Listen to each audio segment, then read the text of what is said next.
Ladies and gentlemen, boys and girls, prepare your ear holes for the best wrestling part, the hard-hitting wrestling show.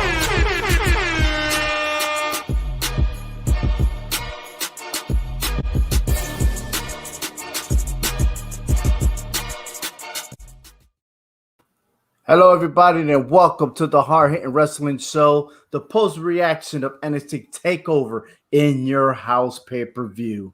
And with my counterpart there from the state of Texas, we have Hector Vasquez in the house.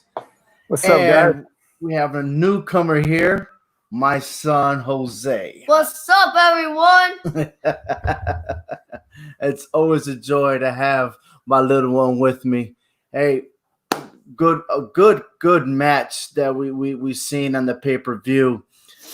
6 matches, all of them were epic. It was worth watching.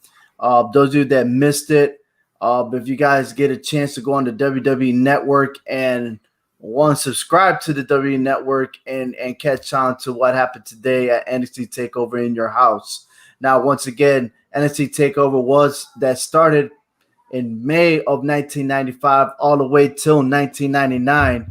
Now it's just coming back, and it just made a lot of sense being we're dealing with the pandemic and everything that, we're all forced to stay in our home and watch, live events of the WWE. But overall, what are your thoughts, Hector, on this pay-per-view? First I want to say it was great to bring back a classic like In Your House. It's something that I know I grew up with in the 90s, with that kind of pay-per-view. That's pretty cool. I wish they would have brought back, the selling, the whole house thing, people giving away houses and everything. But no, I think for a small pay-per-view, with only 6 matches, it was pretty good. I know some people may say, it was kind of lackluster because there was no crowd or, whatever the case may be. But, it was pretty good overall. You know what I'm saying? I mean, these superstars, these NXT, the future, they went out there, they gave it all they got. You know what I'm saying? And, they performed to the next level. And you can see in most of them that they are ready for the next level. So, yeah, I think it was pretty good. Right. And to top it all that, NXT is the professional brand. They're no longer called, the amateurs or anything like that. They're ready and they're hungry and they're putting it on every single week. Hey, let's catch up to what happened in our the matches here. We'll start off with the main event. A lot of mixed picks going on. Where we thought it was each one of us pretty much had a different pick, which was either Charlotte Flair, Io Shirai, or Rhea Ripley. But the overall winner, surprisingly fashion, Io Shirai made it happen. She never gave up, never gave in, and she went at it tough enough, and she won the match. So congratulations to the new NXT champion, Io Shirai. Did you pick Io Shirai? Yeah. You did? How'd you know she was going to win? But she's going to flip and attack Rhea Ripley. And 1, 2, 3, she wins the NXT Women's Champion. That's right. That's exactly what happened. Almost similar to the Cruiserweight Championship that we saw in the triple threat match with Drake Maverick when he got his win before he hit to the finals. But overall, Hector, you and I picked Io Shirai along with Jose. Not so much Steve from the SCW wrestling channel, but he came close. He did. He came real close. I just think that, like I was saying, before this, that if you give Io Shirai the opportunity to win that women's ladder match, why are you not going to give her this next opportunity? Even if it's going to be short-lived or whatever the case may be, give her that opportunity. She's the champ. She needs to battle it out with Rhea Ripley. Let Flair go back to Raw where she normally is supposed to be at, and just call it a day. Let these two start feuding it out, and let Rhea Ripley's the fuel just continue burning to where she wants to get more aggressive to try to go after that title. Right. So I think it was good. The other person that's not going to go for after any titles in the near future is the NXT Championship match with Velveteen Dream losing to Adam Cole. So Adam Cole retains the championship and continues to be the longest reigning champion in NXT. Yeah, yeah, you're absolutely right, and that's why I had put on the website that Adam Cole is NXT. That's who he is right now. Velvet Dream. I mean, I like him. He will get another title shot, and when he does, he will get that title. But right now it is all about Adam Cole. And what they have for him in the future, I have no idea, but it must be something because he's the one that cannot be beaten right now. Well, not to say, let's backtrack a little bit. Steve mentioned, great to see Io Shirai win the big one. Surprised that Charlotte didn't take the fall to help elevate Io further, but great to see her finally have her moment. I agree with him. I had words that somebody had pinned Charlotte Flair, but then at the same time, I think WWE is protecting her. Yes, so she could go out and say, hey, I've never been pinned. I was forced to be in this triple threat match. So where she goes from there, I don't know. I mean, you did mention about her being on the Raw roster previously. We'll see what happens in that match. And as far as the NXT Championship is concerned, maybe we're saving Adam Cole for Karrion Kross. I mean, Karrion Kross eliminated or defeated Tommaso Ciampa, who is the face of NXT. And who is next? The one that's always saying, hey, I'm the longest reigning champ, Alex Cole, baby, and I mean, it makes sense. If this is the way that Adam Cole is going to go out, and then in my prediction, having him go to Raw, then why not lose to Karrion Kross? I mean, he stepped in big, really, really deep into NXT, and you go after to the main piece of the pie, which is Ciampa, and to beat him the way he did. I mean, what else? What else can you say? I mean, you think he's going to go against Keith Lee or Adam Cole? He's going to go after. I think sooner or later he's going after Cole. I mean, it's just crazy, man. It's just crazy how things are developing, and it's a good thing. It really is. Unless they decide to put him against Keith Lee just to prove a point and to win that North American title before he goes after the big title, who knows? Because the way he dominated Ciampa, Keith Lee better watch out because Kross is not no little guy. No, but I don't think Johnny Gargano is gonna let things go the way it did today's match when he lost to Keith Lee on the North American Championship. Yeah. So with that, I mean, we continually see Keith Lee, as big as he is, to be very athletic. I mean, he actually, that move at the end outside the ring where he went and he hit him and made Johnny Gargano fly outside. I mean, he broke that window glass, a barrier. I mean, it almost reminded me when he did that to Adam Cole. But the only thing is, Adam Cole took flight, all right, and got his ticket to Southwest Airlines compared to Gargano.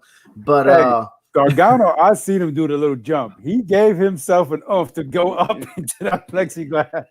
He did that. I don't think if he didn't jump, I think what would have happened, he would have got crushed. Yeah. So that was a smart move for him, but he still got his he still got it handed to him.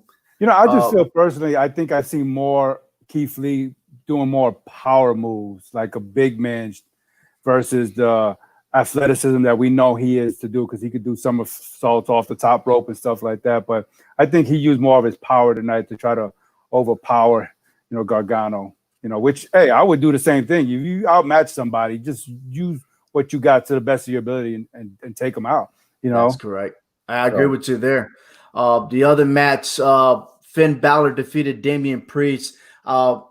We all took it. I mean, at first I was thinking about what Steve has said and the SCW Wrestling Channel when he was saying, what about if Finn Balor came out as a demon? And at the beginning, I had thought like, oh man, this guy was on point because I saw the smoke come out and I was like, is he going to crawl out? But then, I got teased a little bit, had my hopes up a little bit to see it, but it didn't happen.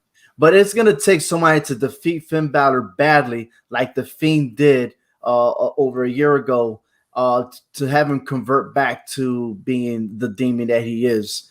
But I don't think it's going to happen anytime soon. But, yep, he comes out victorious. And then the 6-woman tag team match, the only person really that got that match was Tyler Bard. He I don't know how he did it.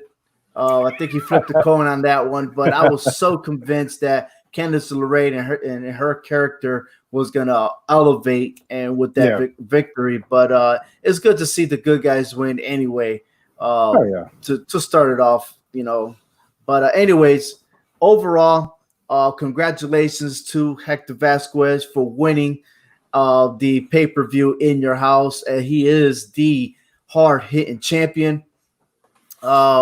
Second place, myself and Steve, we finished in a tie with 4 wins. And then Jovi and Tyler had 3 wins. But overall, I mean, we base it on wins. And if there are any tiebreakers, we have total points.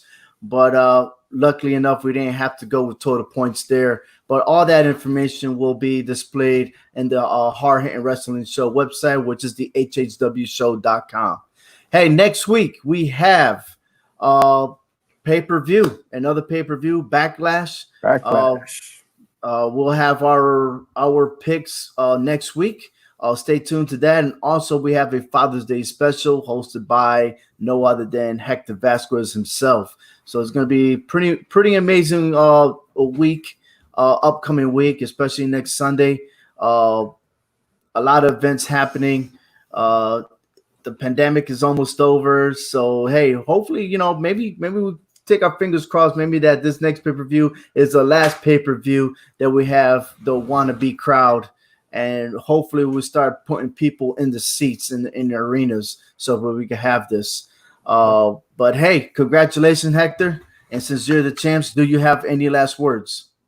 No, I just think that, it was a great pay-per-view. Next NXT is actually taking it to the next level, and that's great to see, definitely the future is now, with those guys. And now we'll just move on to Backlash and see what our WWE Raw champion can do against Bobby Lashley. Yeah, and hey, we got save yourself on this one, all right? Because it'll be pretty interesting in our predictions. Yeah. So, but anyway, also, check out Armchair Wrestling Podcast. I will post their podcast on the website hhwshow.com. A pretty interesting interview that they have with a former Intercontinental Champion. That's right, a former WWE Intercontinental Champion and WCW Champion. I'll save the name for last. You got to check it out. We'll be posting it tomorrow morning. So please check that out because it was an awesome interview. Also, check out #SCW Wrestling Channel. He did a wonderful job with the questions and answers. Hey, this guy's on point. So make sure you check those 2 podcasts out. They pretty soon will be in hhwshow.com. Hey, on behalf of Clovercrest Media, Hector Vasquez, my son Jose, thank you for watching the post-reaction of the NXT Takeover. Until next time, take care, everyone, and please be safe.